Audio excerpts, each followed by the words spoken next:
बिस्मिल्लाहिर्रहमानिर्रहीम एंड अस्सलाम वालेकुम एवरीवन। कैसे हैं आप सब? खुश हैं?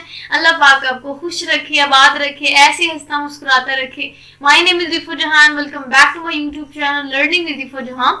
जैसा कि आप अपनी स्क्रीन पे देख सकते हैं कि आज हमने टॉपिक डिस्कस करना है, that is digestion in small intestine. आज हम स्मॉल इंटेस्टाइन में डाइजेशन डिस्कस करेंगे। जैसा कि आपको पता है कि हमने जो चैप्टर नंबर 12 है उसका जो पोर्शन स्टार्ट किया हुआ है दैट इज डाइजेशन, और डाइजेशन भी हम लोग ह्यूमंस में डिस्कस कर रहे थे। आपको पता है कि ह्यूमंस में डाइजेस्टिव सिस्टम होता है जिसमें डिफरेंट पार्ट्स आ जाते हैं, जैसा कि ओरल कैविटी, एसोफेगस, फिर स्टमक आता है, फिर उसके बाद स्मॉल इंटेस्टाइन आता है और फिर लार्ज इंटेस्टाइन। हमने अभी तक ओरल कैविटी को भी डिस्कस कर लिया। थोड़ा सा मैं आपके साथ रिवाइज भी करवाती जाऊँ कि ओरल कैविटी में बेसिकली डाइजेशन को इनिशिएट करवाया जाता है और ओरल कैविटी में कार्बोहाइड्रेट्स की डाइजेशन होती है। फिर उसके बाद एसोफेगस, जिसमें कोई डाइजेशन तो नहीं होती लेकिन पेरिस्टालसिस का प्रोसेस देखा जाता है, जिसकी मदद से ये जो फूड थी या जो स्लाइमी फूड मैस था जिसको हम बोलस बोलते थे वो आता था स्टमक में। अब स्टमक में ऐसा होता था कि इसमें जो है वो गैस्ट्रिक जूस मिक्स होता था और फूड और गैस्ट्रिक जूस में जो हाइड्रोक्लोरिक एसिड है, स्पेसिफिकली जो एसिड है वो जब मिक्स होता था तब वो कन्वर्ट होती थी इनटू काइम। ठीक है, अब स्टमक में भी हमने जो डाइजेशन डिस्कस की थी इससे पहले वाले टॉपिक में, उसमें जो डाइजेशन हमने डिस्कस की थी वो भी कंप्लीट डाइजेशन नहीं थी, पार्शियल डाइजेशन थी। अब होनी है डाइजेशन स्मॉल इंटेस्टाइन में और यहाँ आके डाइजेशन कंप्लीट होती है। ठीक है, अच्छा जी, जैसे काइम आएगा वो काइम मूव करेगा स्मॉल इंटेस्टाइन के फर्स्ट पोर्शन में, दैट इज ड्यूडेनम। ठीक है, तो यहाँ तक हमने जो है वो डिटेल से टॉपिक डिस्कस कर ली थे। आज हमने स्मॉल इंटेस्टाइन डिस्कस करना है। हम देखेंगे कि उनका स्ट्रक्चर कैसा होता है और फिर हम देखेंगे कि वो कैसे अपना रोल परफॉर्म कर रहे होते हैं डाइजेस्टिव सिस्टम में रहते हुए। ठीक है, अच्छा जी, अब अगर हम बात करें कि स्मॉल इंटेस्टाइन कैसे होती है, जो स्मॉल इंटेस्टाइन है ना ये मोस्ट इंपॉर्टेंट पार्ट है डाइजेस्टिव सिस्टम का। मोस्ट इंपॉर्टेंट पार्ट क्यों है? इंपॉर्टेंट पार्ट इसलिए है क्योंकि इसका जो फंक्शन है वो बहुत इंपॉर्टेंट है।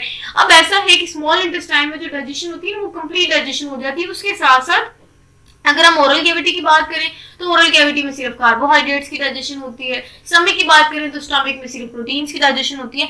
लेकिन स्मॉल इंटेस्टाइन को इसलिए इंपॉर्टेंट कहा जाता है क्योंकि ये वो एरिया है जहां तमाम किस्म के फूड की डाइजेशन होती है, वो चाहे कार्बोहाइड्रेट्स हो, फैट्स हो, प्रोटीन्स हो, कुछ भी हो, उसकी डाइजेशन जो है वो स्मॉल इंटेस्टाइन में होती है। यही वजह है कि हम कहते हैं कि जो कंप्लीट डाइजेशन होती है वो डाइजेस्टिव सिस्टम के इस पार्ट में होती है जो कि स्मॉल इंटेस्टाइन है। अब हम इसका स्ट्रक्चर देखते हैं। ठीक है, स्ट्रक्चर ये है कि अगर हम इसकी साइज की बात करें तो ये लॉन्गेस्ट पार्ट है डाइजेस्टिव सिस्टम का। आप खुद ही कंपेयर कर लें, ओरल कैविटी को देख लें, एसोफेगस को देख लें, स्टमक को देख लें, उनका साइज देख लें, और ये स्मॉल इंटेस्टाइन जो ब्लू कलर से आपको शो की गई है उसका देख लें। कॉइल फॉर्म में पड़ी थी, इसकी लेंथ बहुत ज्यादा होती है। ठीक है, तो इसका मतलब ये लार्जेस्ट पार्ट है डाइजेस्टिव सिस्टम का। ये थोड़ा एमसीक्यूज पॉइंट ऑफ व्यू से इंपॉर्टेंट है। उसके बाद इनके 3 हिस्से होते हैं, नंबर 1 ड्यूडिनम, ड्यूजिनम और इलियम, और ये इसी सीक्वेंस होते हैं। सबसे पहले इसका जो पार्ट आता है वो ड्यूडिनम, फिर ड्यूजिनम जो कि थोड़ा लेंथ में ड्यूडिनम से बड़ा होता है, फिर उसके बाद इलियम आता है। तो ये 3 पार्ट मिलके जो है वो स्मॉल इंटेस्टाइन बनाते हैं। अब अगर हम इनकी साइज की बात करें ना, मतलब स्मॉल इंटेस्टाइन के भी आगे जो फर्दर 3 पार्ट्स हैं उनकी साइज की बात करें, जो ड्यूडिनम है वो 20 से 25 सेंटीमीटर लॉन्ग होता है। और अगर हम कंपेयर करें बाकी 2 हिस्सों से तो इसका जो साइज है वो इन दोनों से थोड़ा छोटा होता है। बाकी ड्यूजिनम का साइज और इलियम का साइज ड्यूडिनम से थोड़ा ज्यादा होता है। ठीक है, उसके बाद अब हमने बेसिकली फंक्शन स्टार्ट करना है कि कैसे इनका फंक्शन परफॉर्म होता है। अभी हम ड्यूडिनम की बात करेंगे। ठीक है, उसके बाद वीडियो जो है वो लंबी हो जाएगी तो मैं कोशिश करूंगी कि इनको 2 पोर्शन में डिवाइड करूं इस टॉपिक को। ड्यूडिनम में बेसिकली हम डिस्कस करेंगे आज डाइजेशन, और फिर हम देखेंगे कि रोल ऑफ पैनक्रियाज कैसे है। इसके बाद इंशाल्लाह रोल ऑफ लिवर, और फिर जो लास्ट इनके 2 पोर्शन है ड्यूडिनम में क्या होता है, इलियम में क्या होता है, वो इस लेक्चर का हम सेकंड पार्ट है वहां डिस्कस करेंगे। ठीक है, अब स्टार्ट करते हैं। ड्यूडिनम जो अपना रोल परफॉर्म कर रहा होता है स्मॉल इंटेस्टाइन में रहते हुए डाइजेशन का, वो ऐसा है कि आपको पता है कि स्टमक में काइम बनी और काइम अब मूव करेगी पाइलोरिक रीजन से ड्यूडिनम में। और जैसे ड्यूडिनम में आई ना काइम, ड्यूडिनम उसको एक्सेप्ट नहीं करता क्योंकि वो एसिडिक नेचर की होती है और ड्यूडिनम का जो माहौल है, जो अंदर कैविटी है, वो एसिडिक नेचर की हो जाती है। अब जो है वो जो ड्यूडिनम के एंजाइम्स हैं या वो इन्वायरमेंट है वो सूटेबल नहीं है। अब उसमें जो है ना वो डाइजेशन नहीं होगी। अब माहौल बनाया जाएगा, न्यूट्रलाइज किया जाता है उस एसिडिक पीएच को। ठीक है, और इसके साथ साथ कुछ सिक्रीशंस करवाई जाती हैं बाकी ऑर्गन से, जैसा कि पैनक्रियाज इसमें अपना हेल्प रोल परफॉर्म कर रहा होता है जो कि ड्यूडिनम की हेल्प करता है। उसके साथ साथ लिवर जो है वो बाइल प्रोड्यूस करता है जो कि ड्यूडिनम में हेल्प करता है डाइजेशन में। ठीक है, सो ये जो सारा का सारा पार्ट हम डिस्कस करते हैं। स्टार्ट ये है कि बेटा जो काइम है ना वो जैसे स्टमक से आएगी ना, वो ड्यूडिनम में आती है ना जैसे, तो उसकी जो नेचर होती है वो एसिडिक नेचर हो जाती है। अब जैसे ही ड्यूडिनम की नेचर या उसकी जो वॉल है वो एसिडिक नेचर की हो जाएंगी। जैसे वो एसिडिक नेचर की फूड को डिटेक्ट करेंगे, होगा ये कि जो ड्यूडेनम की वॉल है ना, वहां से एक हार्मोन सिक्रीट होगा जो कि है सिक्रीटन। क्या है? सिक्रीटन। और ये कैसे स्टिमुलेट होगा, ये जो हार्मोन है ये कैसे प्रोड्यूस होगा ड्यूडेनम वॉल में? सो ऐसा है कि जैसे ही कायम आएगा, ड्यूडेनम के अंदर जो वॉल्स हैं वो एसिडिक नेचर की हो जाएंगी, या वो एसिडिटी को डिटेक्ट करेंगी। जैसे एसिडिटी को डिटेक्ट करेंगी, वो क्या करेंगी? वो इस हार्मोन को प्रोड्यूस करेंगी। इस हार्मोन का बहुत इंपॉर्टेंट रोल है ड्यूडेनम के काम में। वो ये कि ये जो हार्मोन है ना, अब ये सिक्रीट होने के बाद जाएगा ब्लड के पास। किसके पास जाएगा? ब्लड के पास। और ब्लड जैसे ही मूव करेगा पैनक्रियास के पास, ये जाकर उसको कहेगा अल्लाह के वास्ते तुम प्लीज मुझे अपना जो जूस है ना, जो पैनक्रियाटिक जूस है वो दे दो, क्योंकि उसकी अशद जरूरत है। क्योंकि जो काइम आया है उसको हमने एक तो न्यूट्रलाइज करना है, उसके साथ साथ हमने जो है वो उस फूड की डाइजेशन करवानी है। तो जो पैनक्रियाटिक जूस में जो कंपोनेंट्स होते हैं वो एक तो नेचर को न्यूट्रलाइज करते हैं, उसके साथ साथ जो है वो डाइजेशन में इनके एंजाइम जो है वो रोल परफॉर्म कर रहे थे। ठीक है, अच्छा जी। फिर सिक्रीटन जो है वो जाएगा लिवर के पास, उसको तरले करेगा, कहेगा बड़ी मेहरबानी मुझे बाइल दे दो क्योंकि मुझे जरूरत है ड्यूडेनम को। ठीक है, अच्छा जी। उसके बाद ये जाएगा गैस्ट्रिक ग्लैंड के पास।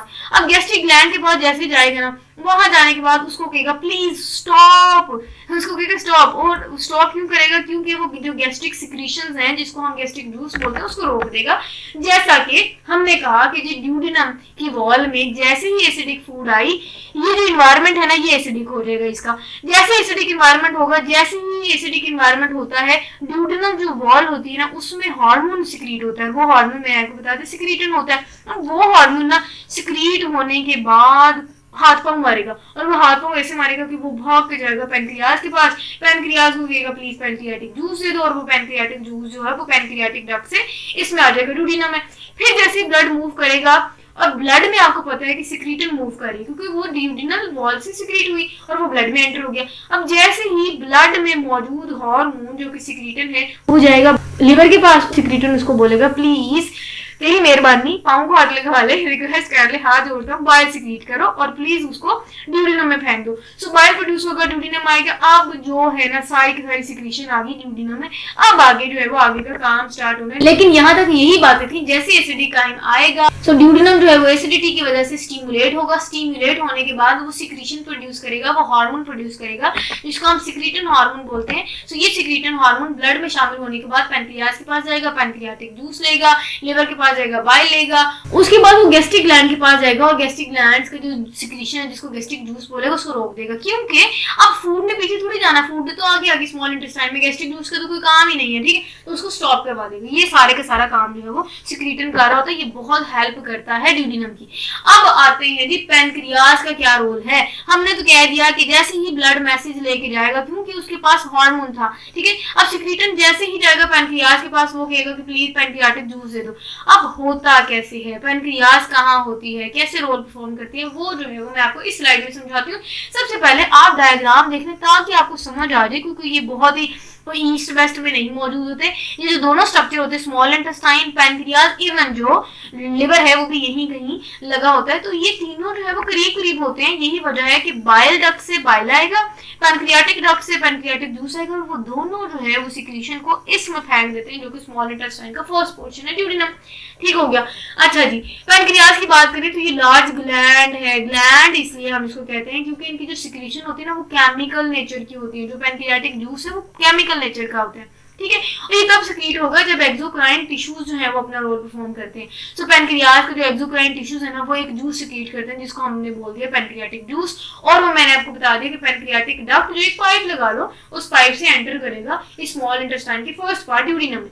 समझ आ गई? अच्छा जी, अब हमने डिस्कस करना है पैनक्रियाटिक जूस। भाई क्यों वक्त पड़ा, हमें क्या जरूरत, स्मॉल इंटेस्टाइन को क्या जो है वो जरूरत पड़ेगी कि वो पैनक्रियास की हेल्प करिए। पैनक्रियास क्यों जूस सिक्रीट करता है और जो जूस आया उसका क्या काम है, उसके अंदर क्या क्या कंपोनेंट्स हैं, वो कैसे हेल्प करते हैं स्मॉल इंटेस्टाइन। ठीक है, अच्छा जो पैनक्रियाटिक जूस है ना उसकी बात करें ना तो उनमें कुछ ये कंपोनेंट्स होते हैं। ये कंपोनेंट मतलब उनमें वाटर के होता है, सोल्यूट्स होते हैं। सोल्यूट्स में भी दो चीजें आती हैं, इनऑर्गेनिक कंपोनेंट्स और ऑर्गेनिक कंपोनेंट।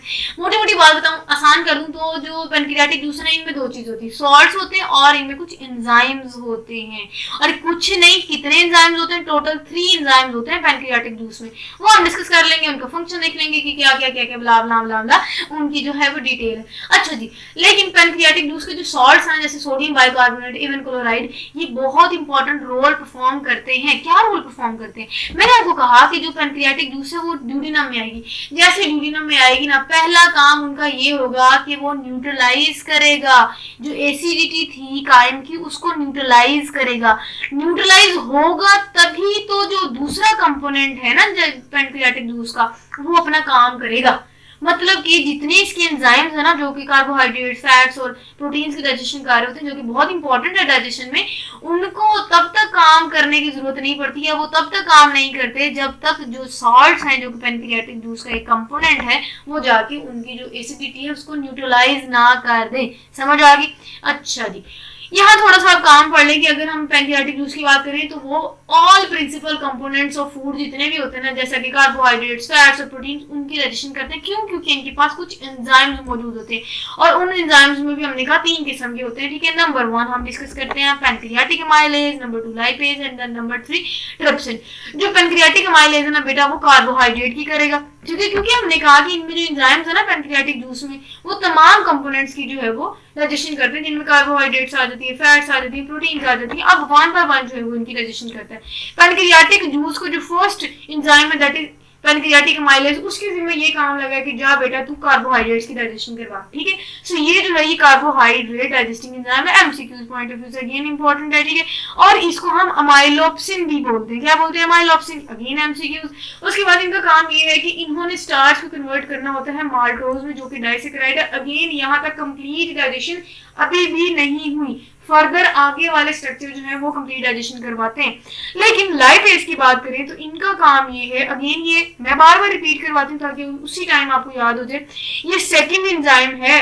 किसका सेकंड एंजाइम है? पैनक्रियाटिक जूस का। इनका काम है कि इन्होंने फैट्स की डाइजेशन करवानी होती है लाइपेज में। ठीक है, और इन्होंने क्या करना होता है, इन्होंने हाइड्रोलाइज करवाना होता है स्मॉल परसेंटेज ऑफ फैट्स को, और उन्होंने हाइड्रोलाइज करवाने के बाद उनको कन्वर्ट करना होता है into fatty acid and glycerol.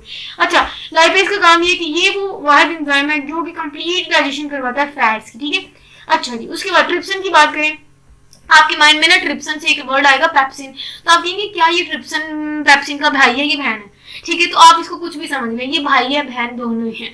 ठीक है, ऐसा है कि ये पेप्सिन से बहुत मिलता जुलता है। पेप्सिन का क्या काम है? उन्होंने प्रोटीन की डाइजेशन करवानी होती है।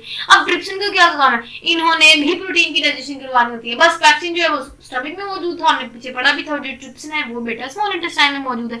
अच्छा जी, अब ऐसा है कि ट्रिप्सिन जो है वो खुद एक्टिव फॉर्म में सिक्रीट नहीं होती, अगेन जैसे पीछे हमने स्टमक में भी पढ़ा था, लेकिन वो इनएक्टिव फॉर्म में सिक्रीट होते हैं, और वो इनएक्टिव फॉर्म जो है वो ट्रिप्सिन की दैट इज ट्रिप्सिनोजिन। क्या है? ट्रिप्सिनोजिन। ठीक है, अच्छा ये इनएक्टिव फॉर्म में सिक्रीट हुई, लेकिन इसको एक्टिवेट करवाता है एक एंजाइम जो कि है एंट्रोकाइनेज। क्या है? एंट्रोकाइनेज। अब ये सवाल आता है कि ये एंजाइम कहां से है? ये एंजाइम भी जो लाइनिंग है या जो वॉल है ड्यूडेनम की, वहां से सिक्रीट हो रहा है। ठीक है, अब जैसे एक्टिव ट्रिप्सिन में कन्वर्ट होगा, ट्रिप्सिन का क्या काम है? अगेन प्रोटीन्स की डाइजेशन करवाना। अब वो प्रोटीन्स की डाइजेशन ऐसे करवाएंगे कि वो प्रोटीन्स को कन्वर्ट कर देते हैं पेप्टोन्स में और पॉलीपेप्टाइड्स में। अगेन यहाँ भी कंप्लीट प्रोटीन्स की डाइजेशन नहीं हुई, आगे जो है फर्दर स्मॉल इंटेस्टाइन के पार्ट्स वो कंप्लीट डाइजेशन करवा रहे होते हैं। ठीक है, अच्छा जी, लेकिन फिलहाल पार्शली आप कहेंगे डाइजेशन हो जाती है।